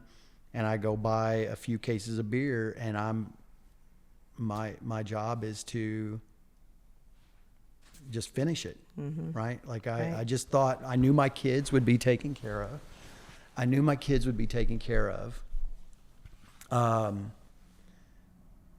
they'd be okay, right? The business was sustainable. It was running. It was, you know, so I drink more. I take more, and I just couldn't get the job done. You know, like I woke up that next day, and I woke up to a text message from Christy, the office manager, and she goes, "I'm in the lobby. I have something for you." And I was like, oh.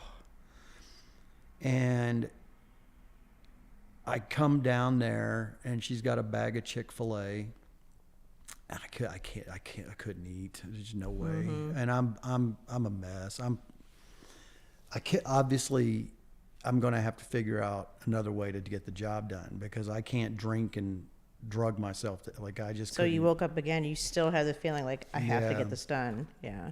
So I get I get down to the lobby and she's got a piece of paper, and she goes, but I was told before I give this to you, right? Before I give this to you to ask you a question.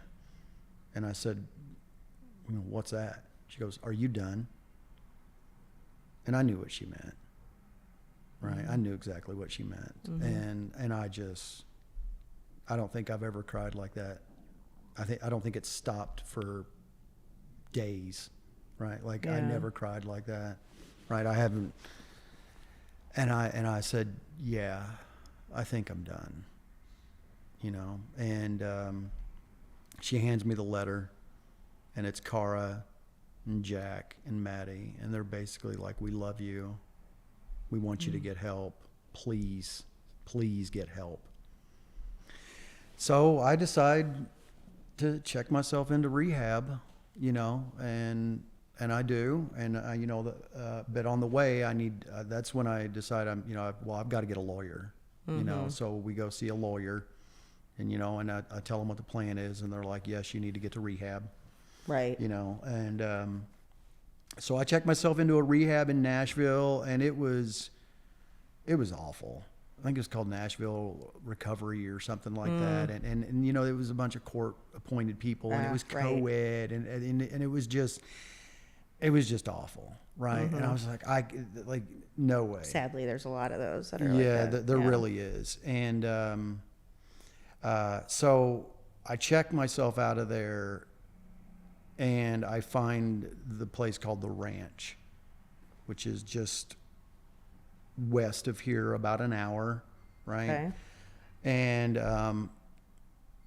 I checked myself in there, and sort of this kind of like God thing again creeps back into my life, right? I get out there, and I'm refusing detox meds, because I'd made up my mind I was done. Right. Right. I was done, but then so I'm not doing Xanax, or I'm not doing Valium. Yeah. I'm not that bad. I remember that. I remember telling them that. Right. And the thing that's weird is I still wanted to leave there. Like I still would have these moments of insanity that would just be like, okay, well, I'm going to pack my bags and sure. I'm walking.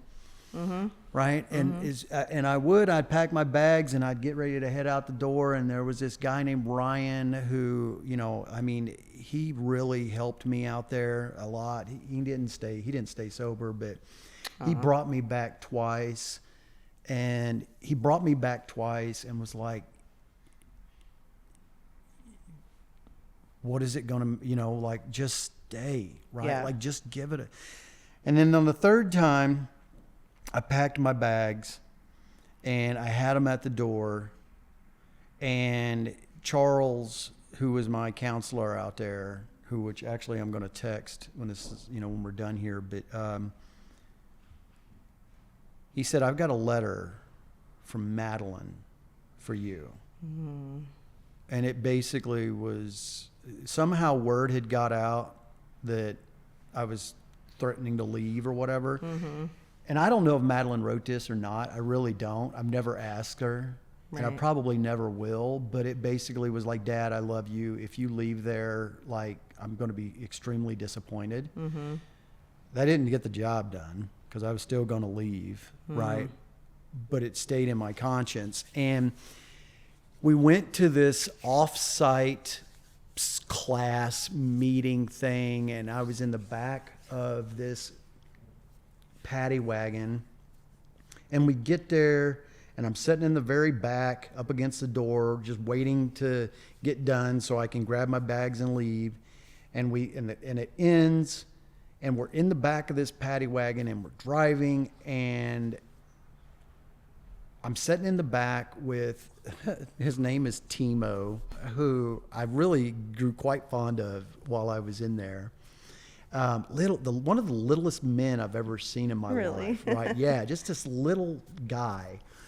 And I'm in the back seat with him, and the next thing I know, I'm on the road.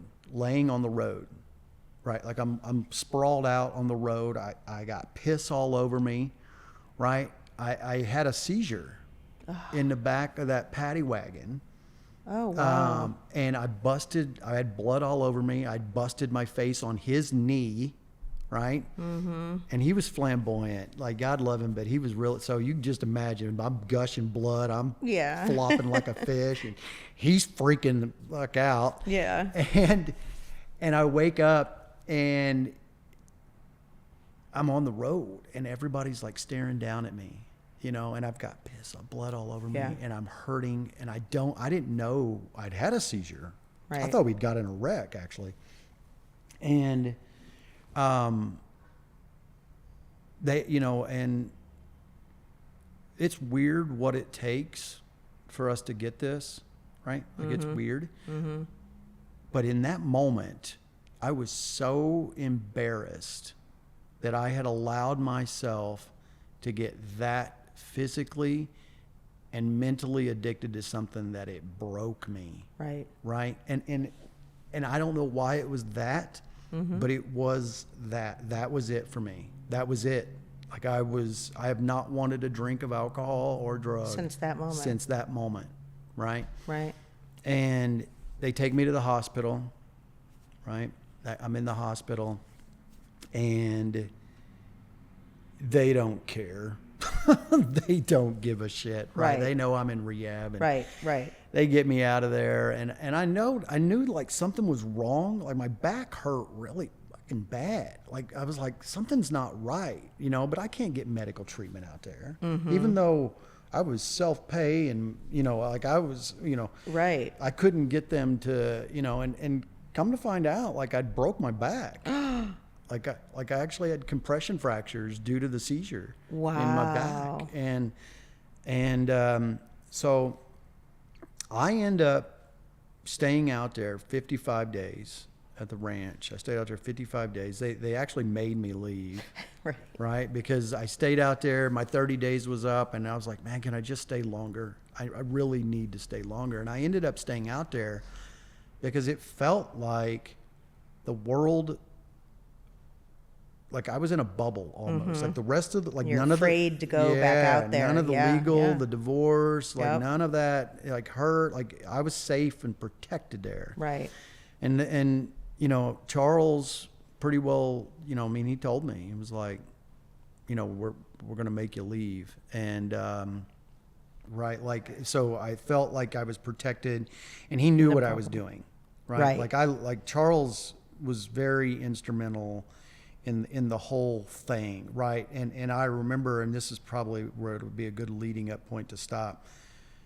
He asked me what my plan was when I got out, right? He's like, what is your plan for today, right? Because it was a Friday. Right. And I told him, like, well, I'm gonna be selfish, right? I want a Big Red, and I'm gonna play video games. And he said, no, not today. Today, get your ass to a meeting. Be selfish on Saturday. Oh. God, right? God, and right. We'll get into the whole God journey with me, atheist God, right? All right, we're gonna stop it right there. So this will be part 1 of Charles' story, and the next one will be coming soon.